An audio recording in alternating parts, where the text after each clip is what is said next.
The ideas expressed in City Club forums are those of the speakers and not of the City Club of Cleveland, IdeaStream Public Media, or their sponsors. Production and distribution of City Club forums on IdeaStream Public Media are made possible by PNC and the United Black Fund of Greater Cleveland, Incorporated.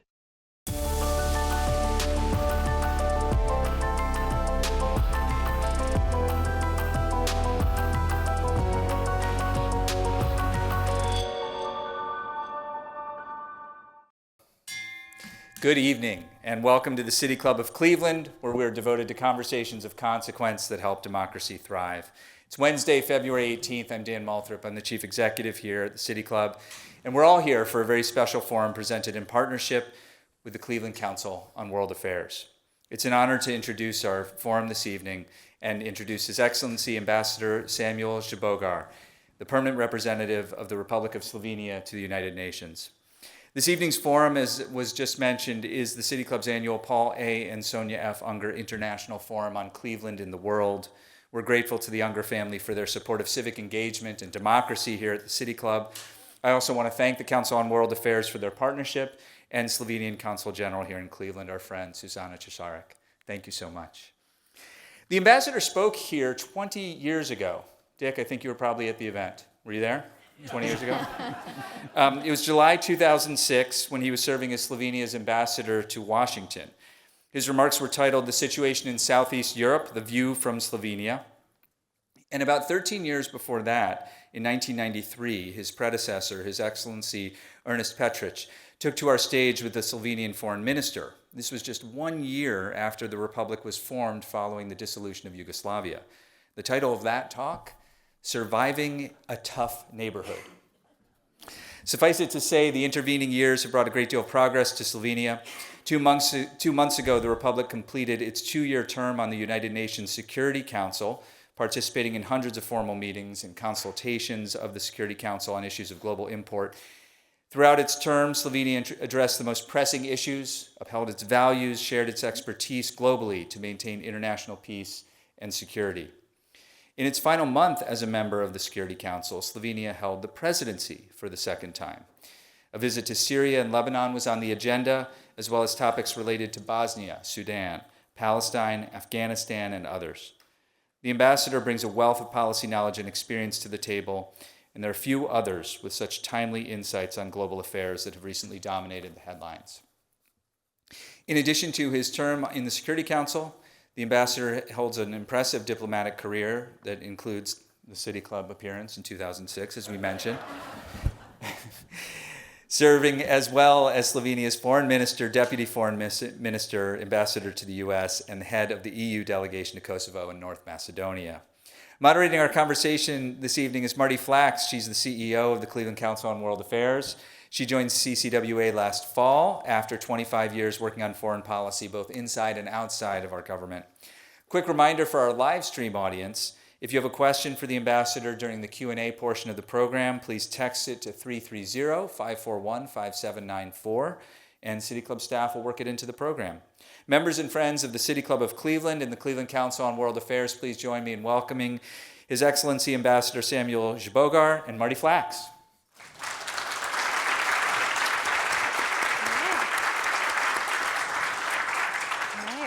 Well, thank you all so much. I'm so excited to be here. Thank you, Dan, and the whole City Club team. We're so excited to host this Foreign Policy Forum in partnership with the City Club. It's great to see so many CCWA members and City Club members in the audience. Special shout out to our schools who are here tonight. I see Mayfield, I see Andrews Osborne, Jackson is around here somewhere. Thanks so much for coming. We always love having students in the audience as well. So Ambassador, welcome. Thank you so much for being with us. We're so thrilled to have you here in Cleveland. You're coming off a really eventful 2-year term at the Security Council, and this is a topic that's very much been in the news recently. There's lots of big questions about the future of the UN as an organization. I know you're going to have a lot of insight from working on these issues for so many years. But I thought we'd start off kind of taking a look back a little bit. And as Dan mentioned, the non-permanent members of the Security Council only take this opportunity, have this opportunity once every few decades. So for Slovenia, it was 1998, 99, the last time you were on the Security Council.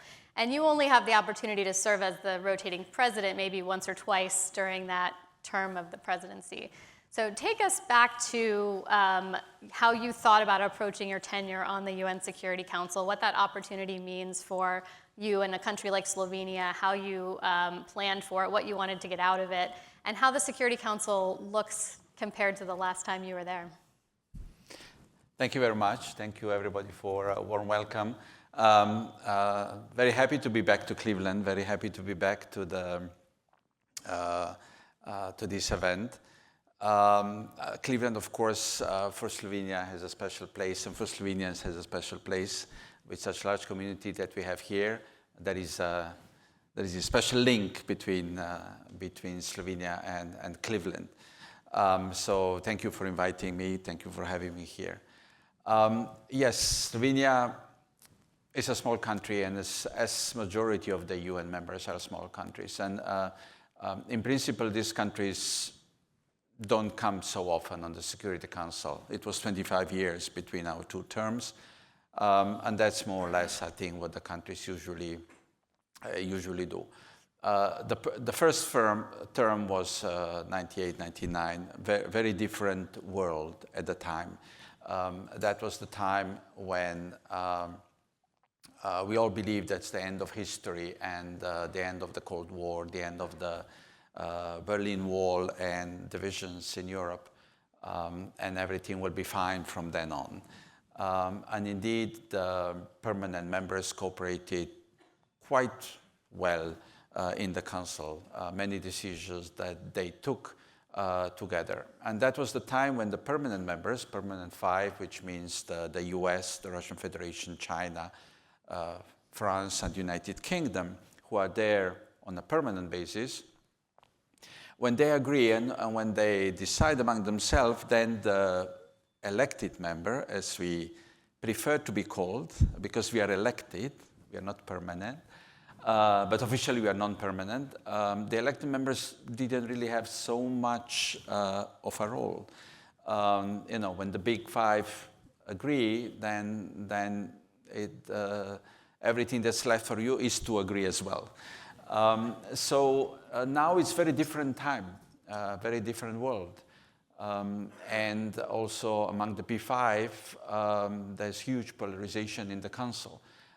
In the 2 years that we were in the Council, we really saw the regression of cooperation among the permanent members.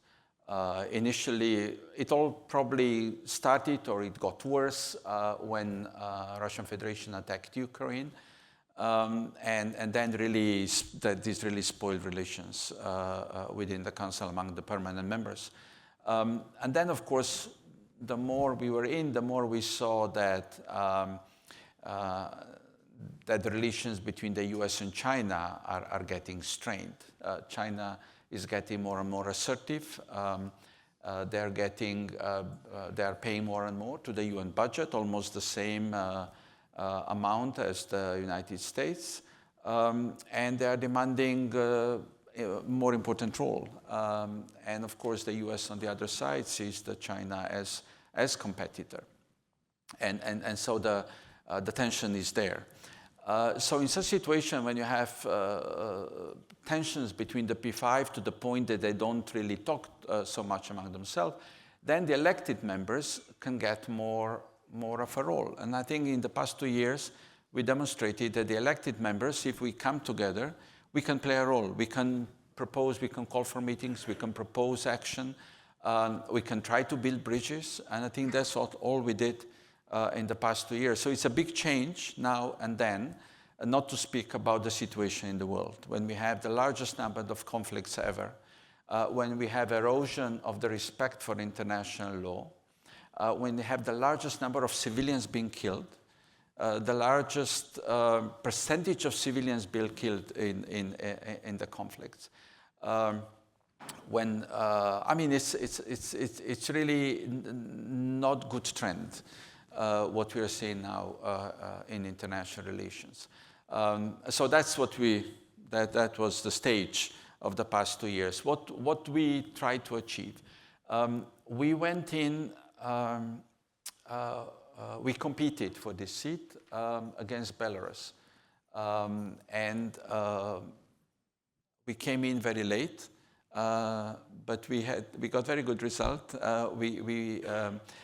You know, the whole UN is voting. 193 countries were voting. We got 153 votes, which means we were elected in the first round, which was surprise. We didn't expect that we will. We knew we were going to win Belarus eventually, but we didn't thought it's going to happen in the first round. So we were really happy.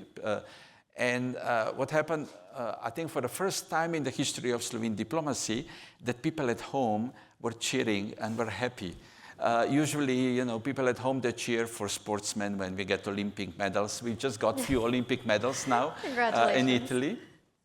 And that's what usually the nation comes together and cheers for the sportsmen. But we, for the first time, diplomats got that experience when we beat Belarus. The whole country came together. Yes, we did it. So that was in the summer 23. And what we wanted to get out of it, we wanted to. Our slogan was building trust, securing future, and building trust, I think, was something we wanted to do. To be credible as a member to everybody, so, meaning not reaching out also to the other side. There are 5 European members on the Council. Out of 15, 5 are from Europe. Of course, within the European members, this is our, you know, family. But if you stay only within your family, there's nothing you can do. So you have to reach out, and we really put an effort to reach out to the African countries. There are 3 African countries, A3 they're called. And we reach out to everybody on the council. And I think that's one thing, we reached out. The second is that we try to have we applied same principles for every situation. Of course, Ukraine was very important for us because it's in Europe, this conflict in Europe, and you know, we talked passionately and everything about Ukraine. But we didn't, the same, you know, principles we used for Gaza, and the same we used for Sudan. In all 3 conflicts, it's the civilians who are suffering, horrible suffering in all 3 conflicts. And that's how we usually, all our speeches came out of, we addressed suffering of civilians and violation of international law, international humanitarian law. I think that's what was the base of the statements. And so one was reaching out. Second was that we had the same approach to all conflicts, so we cannot be accused of double standards. We really put an effort not to have double standards, that every issue is important for us, and we will talk about it. And I think that somehow we were declared as the most principled of the council members. And that's something I think we were proud of. And we were elected by 153 members, which means that we have also some responsibility toward the general membership, so that we're not interested only in our issues, which is Ukraine and the Balkans, but also that we are interested for, you know, Africa, Myanmar, Afghanistan, Haiti, Colombia, you know, all the issues that are on the file. And, you know, one of the compliments that we got at the end was when we had, during the presidency, we were presenting our program, and one of the African colleagues said, "The village is very proud of you." You know, that's what they say in Africa, meaning that the General Assembly is happy how we are performing. Some other countries who were saying, well, when you're coming in, you said you don't have double standards, but we were very skeptical, and we are proud to see how it went. So I think we got out of this membership what even I think actually more than we wanted. I think we really put ourselves on the stage within the UN. We increased the partnerships. We went out of this bubble, which is European bubble. We're a member of EU, we are a member of NATO. That's our natural habitat. But these 2 years forced us to reach out, and to be interested, what's happening in Myanmar, what's happening in North Korea, and have a position. When you're on the council, you have to have a position. You cannot hide. You're one of 15. You have to speak. Yes, you can hide. I mean, you can have an empty statement, but we didn't want to hide. But it's not easy. It's not always easy, because sometimes your allies don't like what you say. If you want to avoid double standards, sometimes you say things that even your allies don't like. But we didn't hide. So we really increased the partnerships, and we believe that if you're a strong partnership, then you're more secure in the world. Of course, our security is within NATO and EU, but it's good to have partners around the world. All over the world, yeah. Well, yeah. I love the idea of everyone cheering for your diplomats as you secure this Security Council victory. I have some colleagues in Washington who would love that kind of attention. If I can add something, when we had these elections and people were so proud that we won, at that time I said, and they were asking journalists, what do you want to achieve during the membership? I said, I want that people will be as proud of us after 2 years as they were when we won the elections. And I think that people in Slovenia are proud how we performed in these 2 years, judging from the comments that we got, for the attention that was for our membership in Slovenia media all the time. I think people at home feel proud. And I think feeling proud gives you increases the self-confidence of a nation. And for a small nation, it's good to have these feelings of being proud. Yes, we can. You become more self-confident, and only self-confident nations are successful nations. So I think we put one puzzle in the success of Slovenia. Absolutely. It sounds like a very successful tenure. You mentioned Ukraine, so I do want to ask you about that, because that's a conflict. We're coming up on the 4-year anniversary of that war next week. It's a conflict that a lot of people in Cleveland are paying close attention to.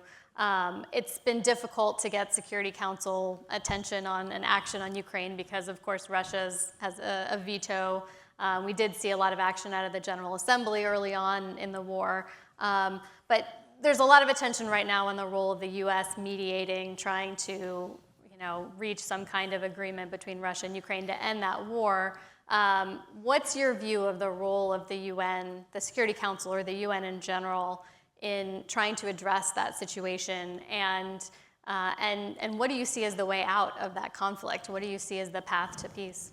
Yeah, when we entered the Security Council,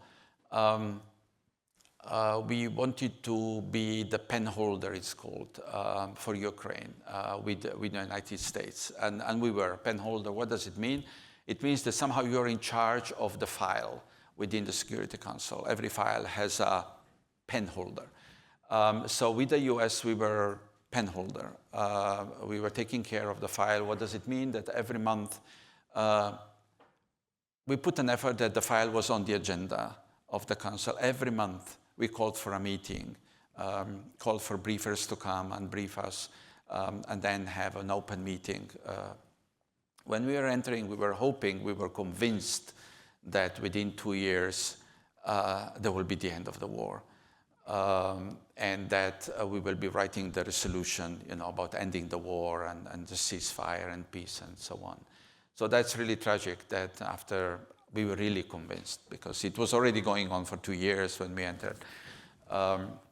So it's a horrible war, and again, civilians suffer. Civilian infrastructure has been attacked, and especially energy infrastructure these days in the middle of winter and so on. Since you cannot push forward resolution, given that Russia is a permanent member and they veto everything, they would veto everything that you would put forward. So what we did is this calling for a meeting and putting a pressure on Russia through the statements and so on, having stakeouts outside of the Council with the Ukrainian ambassador, with the European Union ambassadors, and several other ambassadors. There were resolutions, yes, in the General Assembly with huge support. Within the Council, we had 2 draft resolutions in our drawers. We prepared 2 draft resolutions, but it was never a good time. We wanted to put something on ceasefire, but then negotiations started, and then they say, well, wait a second, we're just starting something. So, yeah, unfortunately, that's all we could do, is that we call for the meeting and have it on the agenda. Also in September last year, we were presiding the Council. And September is the time when you have the General Assembly meeting at the leaders level. So all leaders then come to New York, and we organize a big meeting in the Council on the leadership for peace, we call it, to talk about 3 conflicts: Ukraine, Gaza, and Sudan, and how come the Council cannot intervene decisively in either of the 3 to stop the suffering of civilians. So that's what we did. We are happy that U.S. came forward with trying to bring peace,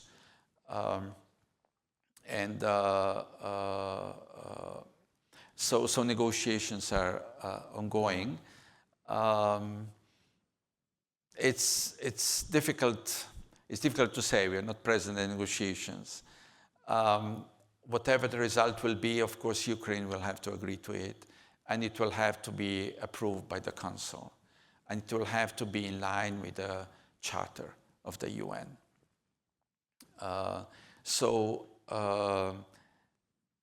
The only game in town is negotiations led by the US. Maybe Europe was waiting for too long to engage in negotiations. But now it doesn't make sense to look back. Everybody's general after the war. But I think we have now these negotiations going on. Just yesterday, I think they were going on in Geneva. There seems to be some progress, but of course it's very difficult because Russia seems to be, at least it's not losing in the war. It's not losing the ground in the war. It's in Ukraine. Ukrainians are suffering. And so Russia keeps putting pressure on it. Also, this bombing of energy infrastructure is to make them suffer so that they will negotiate surrender. Yeah, let's see how it goes. Yeah, let's hope some progress will be made. I don't have any advice, just that I think we should support negotiations that are ongoing and insist that whatever result, that is a just result and in line with the UN Charter. Yeah. So later this year, there will be an election for a new Secretary General of the UN. I don't know how many people have this on their radar, but it's actually a really important moment for the future of the UN in a whole slew of ways, which we'll get to in a few minutes. But one of those ways is the term of the Secretary General is up at the end of this calendar year, and you have to select a new Secretary General at a particularly fraught moment. So this person's going to be coming into an almost impossible task of balancing these geopolitical forces and managing this organization with all of its challenges. What do you expect to see that selection process look like, and where do you think that is going, and what would you like to see the next Secretary General look like and do? Yes, the current term ends at the end of the year of the Secretary General Guterres. So we'll be selecting, the selection is done first in the Security Council, and then the person is sent to the General Assembly, and then is voted by all 193 countries.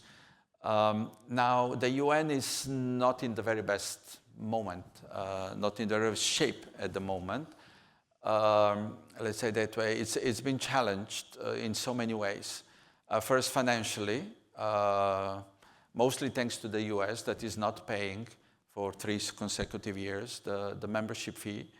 It has huge financial problems to the point the Secretary General is threatening the next year it will bankrupt because the UN cannot borrow money, but can spend only what they have. So that's financial issue. Second is the whole challenge to the role of the UN, which is coming from different sides. You know, the main criticism of the UN is that it's not solving conflicts. But the UN, it's not a body on its own. The UN is whatever member states want it to be. The UN is what has as much leverage as the member states want it to have. So if the member states don't want the UN to solve conflicts, then you cannot accuse UN that it doesn't solve conflict. And we see more and more that the conflicts are being mediated outside of the UN. I'm not talking about the US only. There are also other regional players who are pushing the UN out of the picture. So that's the challenge, that the UN is being pushed out of solving situations. Then there is a challenge that the member states don't respect the charter. Russian Federation attacking Ukraine is against the charter. The charter speaks about peaceful solution of the problems, non-use of force. Force can be used only in self-defense, Article 51. And so there's huge violation by the permanent member, which really eroded the respect for the Charter in general and for the respect of international law. And then, of course, you have the whole Gaza thing was the case of how a violation of international law and violation of international humanitarian law can go along with impunity. There's no accountability for what was happening for 70,000 civilian people who were killed in Gaza, very disproportionate. So you have all these challenges for the UN and now selection process for the Secretary General. So, you know, Secretary General, as you said, this is impossible job. It's impossible job. One has to be a manager, has to be a mediator, a peacemaker. It has to do the financing stuff. It has to have good relations with everybody. So yes, it's going to be very challenging, especially because the P5 have the right to veto any of the candidates. So if any of the 5 doesn't like a candidate, they can veto it, and this is even secret vote.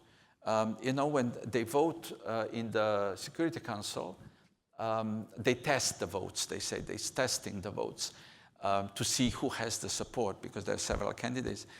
Then the votes of the permanent members are different color.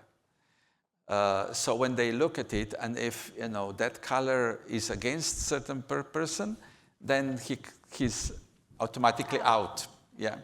So in the situation that we are now, and when you have this complicated relationship between the US and China especially, also Russia, but I think mostly between China and US, when each of them sees the other one as competitor the least, it's really difficult to see how they can agree on a person together. But the process started. The candidates are presenting their names. So we have 2 candidates at the moment. According to some unwritten rules, it should come from the Latin America. And there is a great push within the UN that it should be a woman. In 80 years of the United Nations, there was not a single woman Secretary General. And there is a feeling, general feeling, that it's time for a woman. But there's no guarantee. Permanent members insist it should be merit-based, so the best candidate should win. And everybody agrees with that. So yes, it started. I think now in the spring we'll have interviews in the General Assembly. They will come, they will present their vision, and so on. But whoever comes, it will come. It's really, really difficult time for the UN. In time when he will need to save the UN from all these attacks that are coming. And I think the way how the selection process will go and who will be selected at the end, I think will be an indication where the UN will go in the future. Yeah, not an easy job if anyone's looking for their next challenge. This is ooh, sign up now. Not many candidates have come so far. I think not surprised. Everybody's aware that it's not just a job, a nice job in New York. It's really tough. Yeah, one of the hardest jobs on earth, I have to imagine. So I've got one last question, and then I'm going to open it up to questions from the audience. So think about what you want to ask the ambassador. But along the lines of the way you ended your answer about this moment of the future of the UN, and this person, whoever they are coming into this job, is going to have to, in a way, save the UN from all of these threats. You've now been in the room where it happens, as we like to say. You've seen how the sausage is made both at the Security Council over the last few years, but also in your previous jobs as ambassador to Washington and at the Foreign Ministry. What is your take on the future of the UN? Are you in the camp of Canadian Prime Minister Mark Carney, who is saying, look, the rules-based international order is done and it's every country for themselves? Or do you believe there is a role still for organizations like the UN? And if so, if the latter, which I assume you see that possibility, what does the UN need to do to continue to be relevant in an era where a lot of people are saying, let's toss the rules out the window and do what we think is in our interests? Well, I definitely don't agree, don't believe that the future is in the power of might, that everybody is on its own, and the strong, the mighty, the powerful, that's their world. That has always been. These are the iron laws that govern the world in the history. Yes, they did, and they brought many wars, and they brought 2 horrible wars.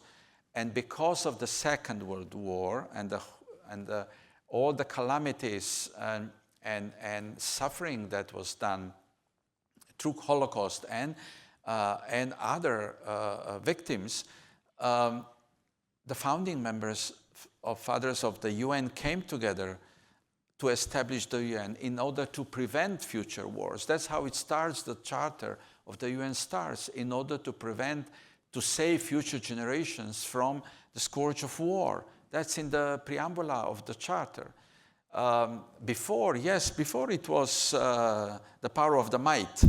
But then they decided that in order to have a permanent or at least more sustainable peace, you need the power of rules. You need a rule-based order, which is the UN Charter.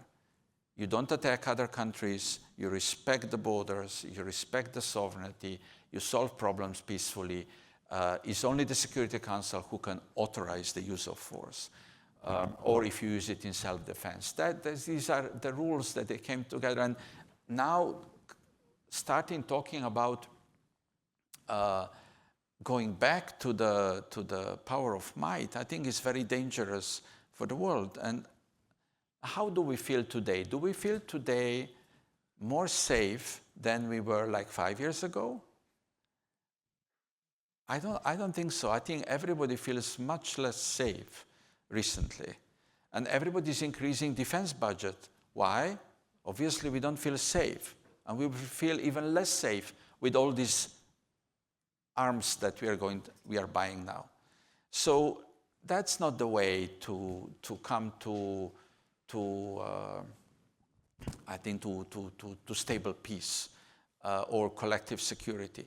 I think the UN was formed precisely to give everybody the impression, the feeling of security, if we respect the rules. And for the great majority of the members of the UN, which is 193 all members, more than 100 are small countries. For all these countries, UN is the savior. UN is the source of stability. Slovenia is not a power that can rely on the power of might.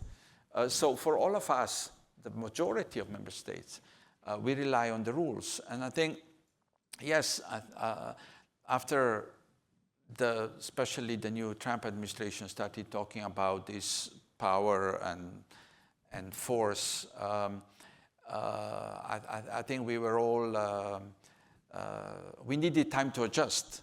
I think it was a shock, was a surprise. We didn't expect that from the United States. But you don't have less conflict after 1 year than you had before. And I think the world is becoming more dangerous. But I think that now realization is coming also within the UN that we should put our act together. And that we need an alliance for peace. So we should not just watch how this is now collapsing and everybody start talking about that world is dead, it's over, we have to adjust to this new system. I think we need an alliance for peace within the UN. We organized 2 debates on leadership for peace during our membership, and we want to continue now with this alliance for peace. So somehow to have countries realize the importance of rule-based order. Of course, UN needs reform, and especially the Security Council needs reform. It's a council that was formed in 1945, and after 80 years, of course, situation has dramatically changed. Africa has no seat on the council, no permanent seat on the council, and they're very vocal that they want a permanent seat on the council, of course.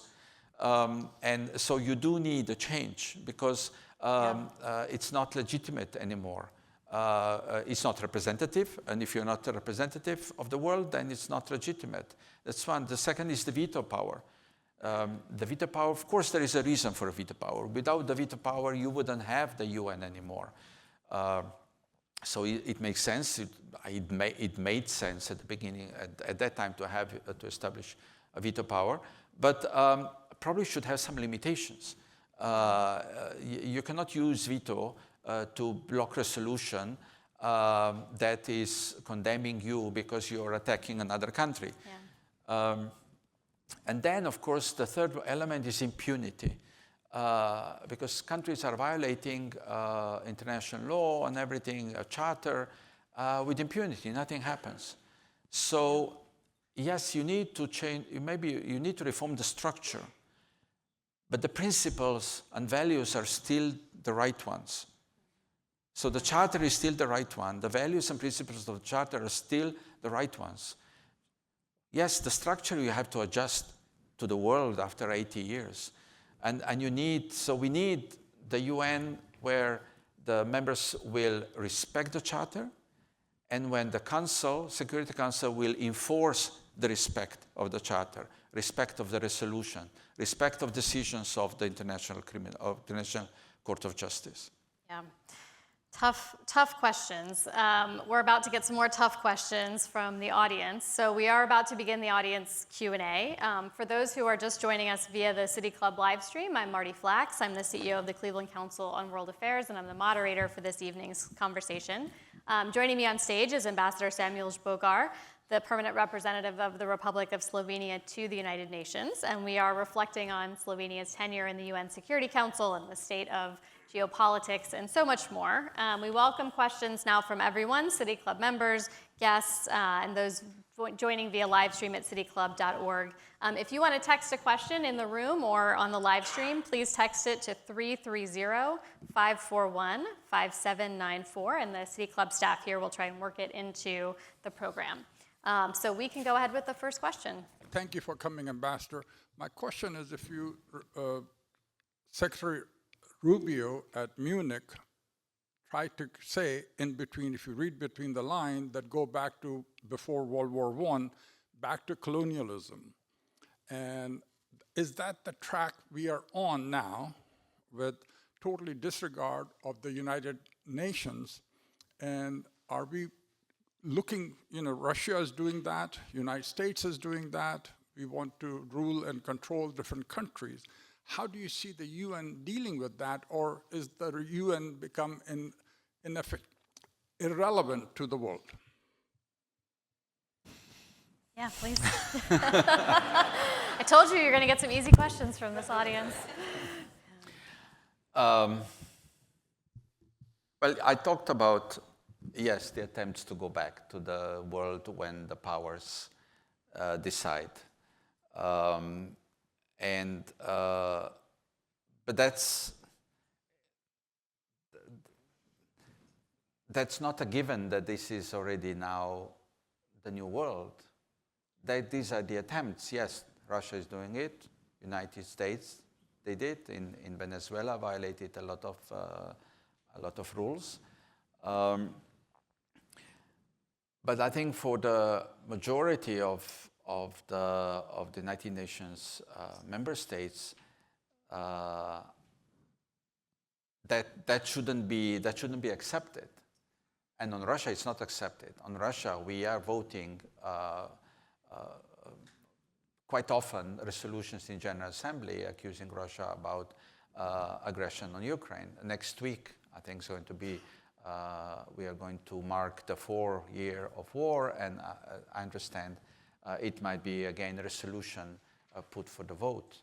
And we always get, after 4 years, we are still getting around 100 votes of support for the resolution, even though it's 4 years and countries get tired and their attention moves on to other conflicts, and there is a process in place, and the US will be against the resolution, and still 100 countries vote.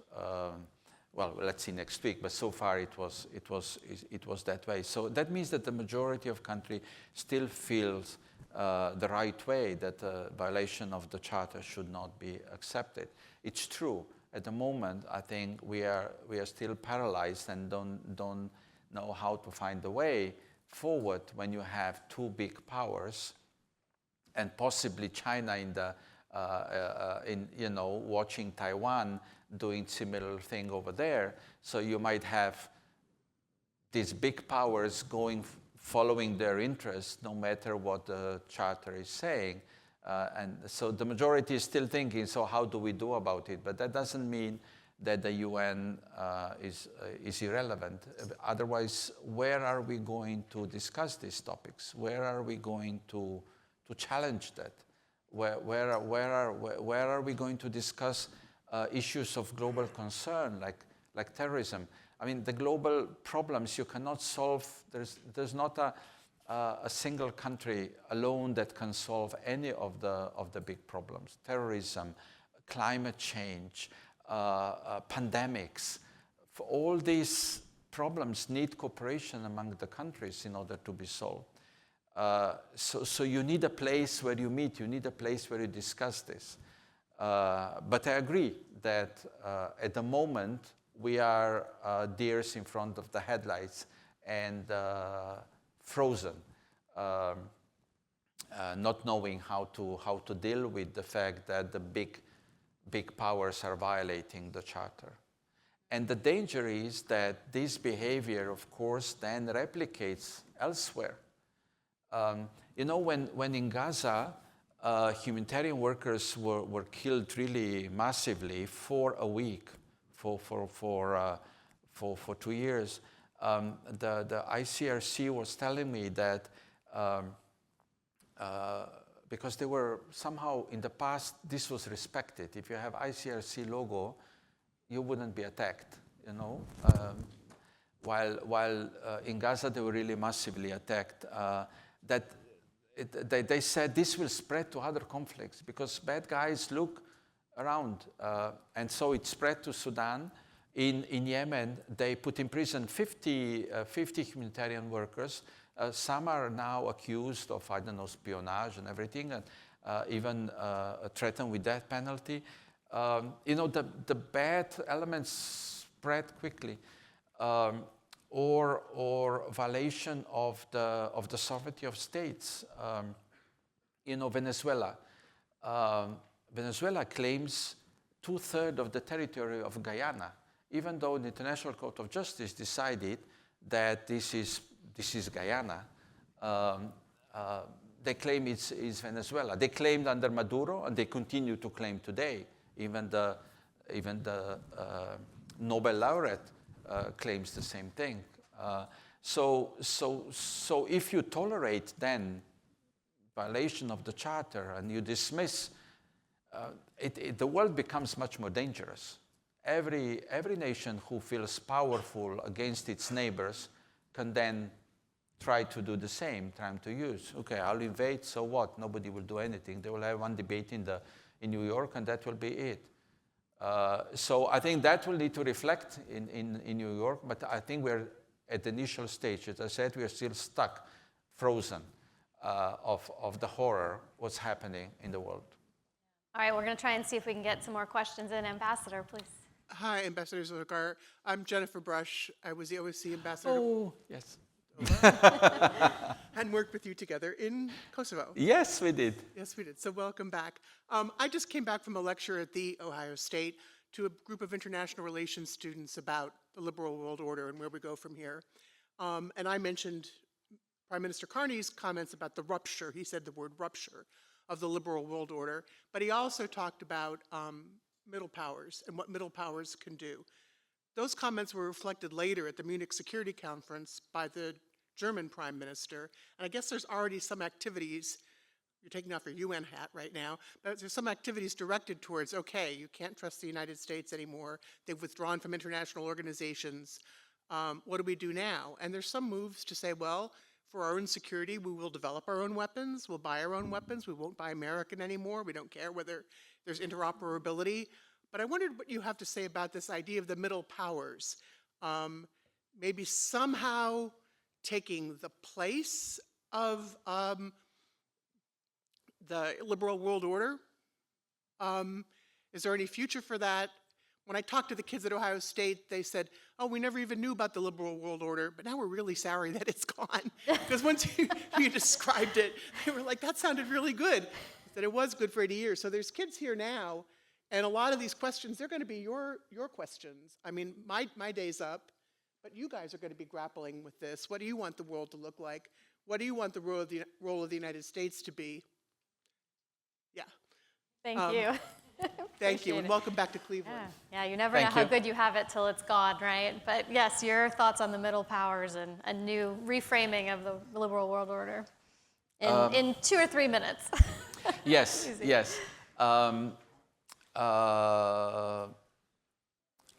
would be, we are a small country. So in principle,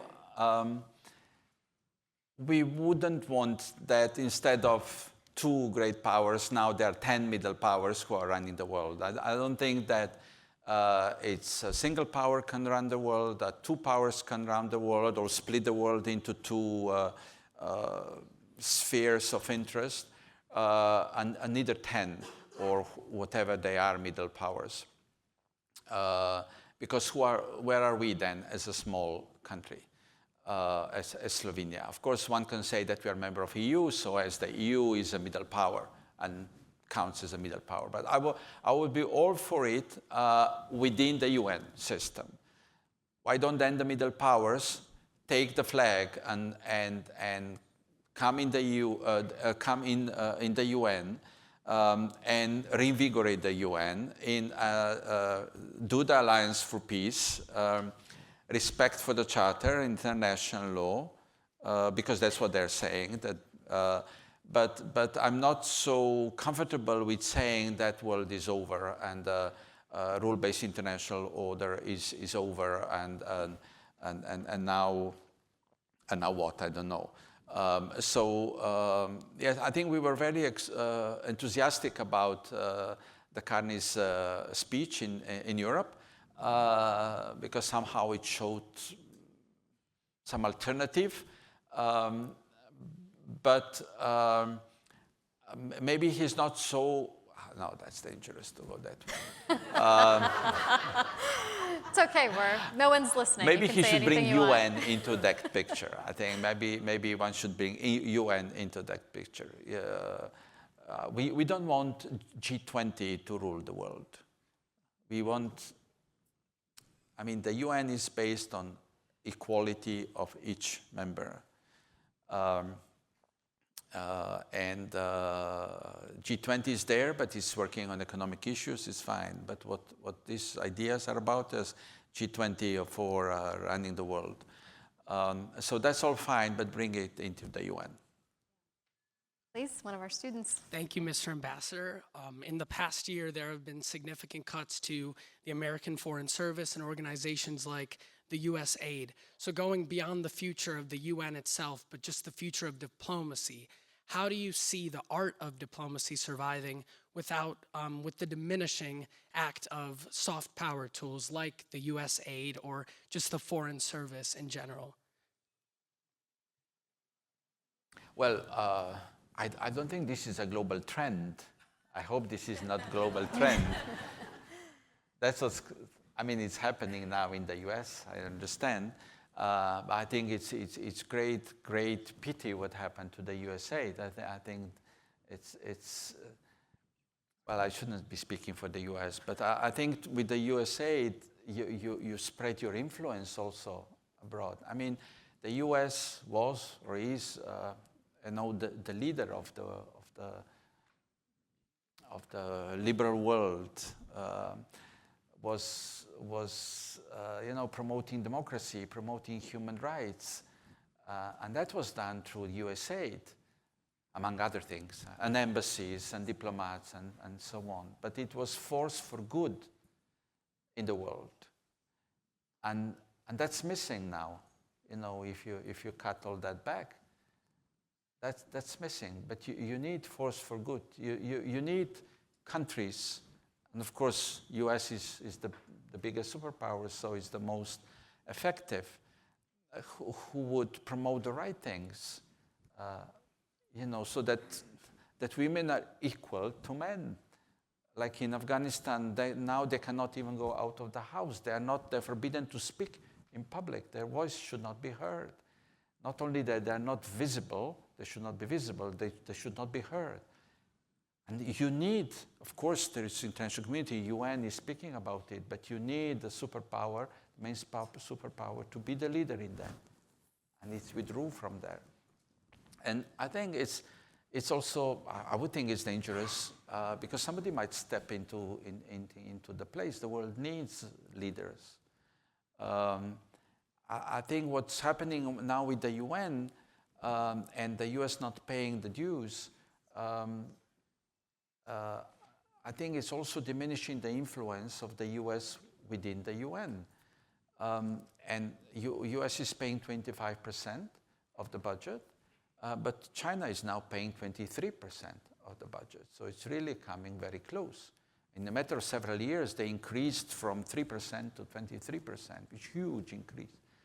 But with that, they would ask also for influence and so on. And the more US withdraws from the UN, the more China will use the platform for their own, to turning the UN into their way, how they see the world and the human rights and democracy and so on. So yes, I think many countries, especially we in Europe, regret a lot the US withdrawing from the USAID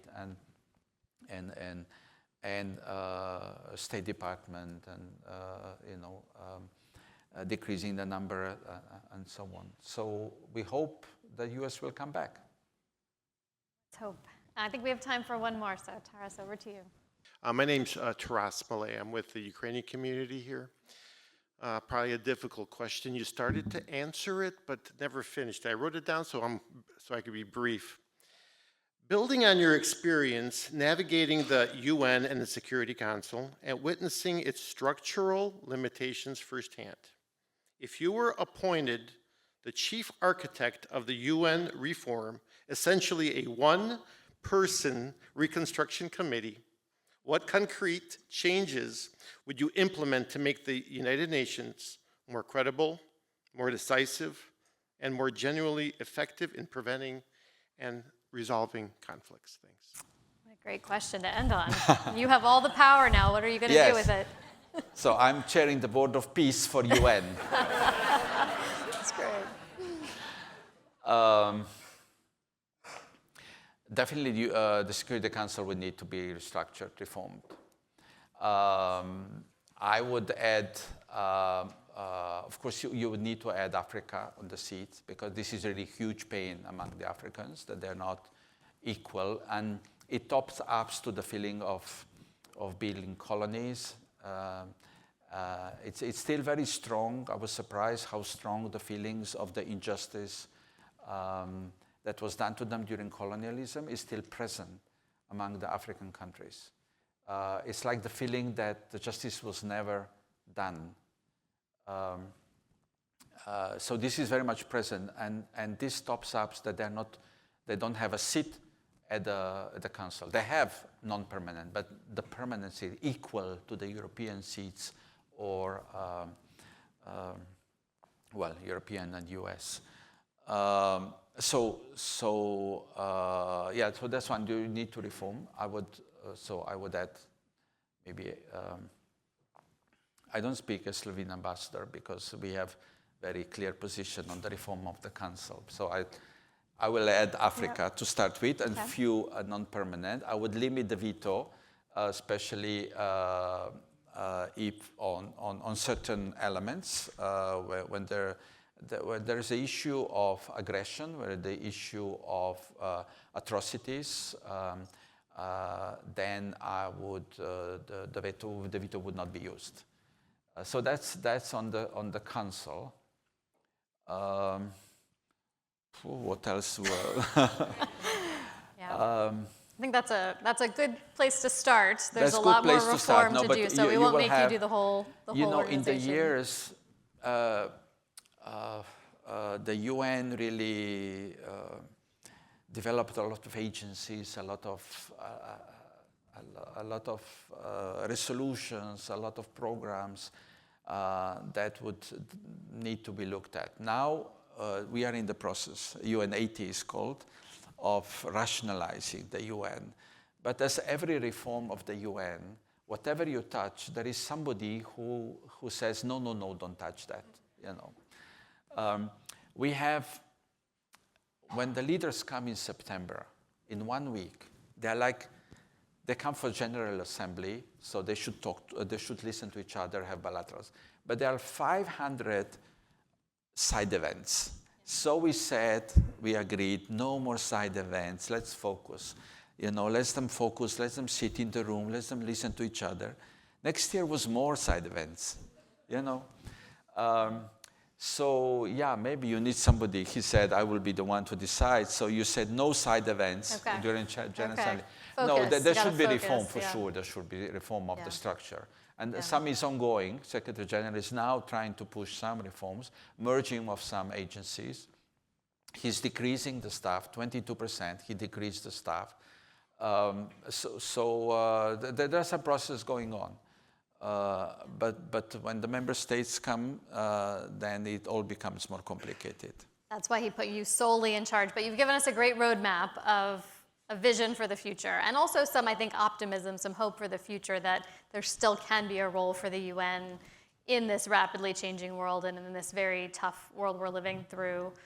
So thank you for that. We appreciate it. It's been wonderful having you. Thank you so much for joining us this evening for our partnership forum between the City Club and the Cleveland Council on World Affairs. Thank you all so much for being here. Thank you to Susanna and the consulate for pulling this together. We're so grateful to be able to do this. To learn about our upcoming forums for City Club, you can visit cityclub.org. They have a lot of programming coming up, great events. ccwa.org has upcoming Cleveland Council on World Affairs events. Please check us out. We've got a lot going on as well. It's been a pleasure to be here with you all. It's been such a pleasure to talk to you, Ambassador. Thank you for coming to Cleveland. And to all of our members of both organizations, thank you for being here. This forum is now adjourned, and I get to ring the dong. For information on upcoming speakers or for podcasts of the City Club, go to cityclub.org.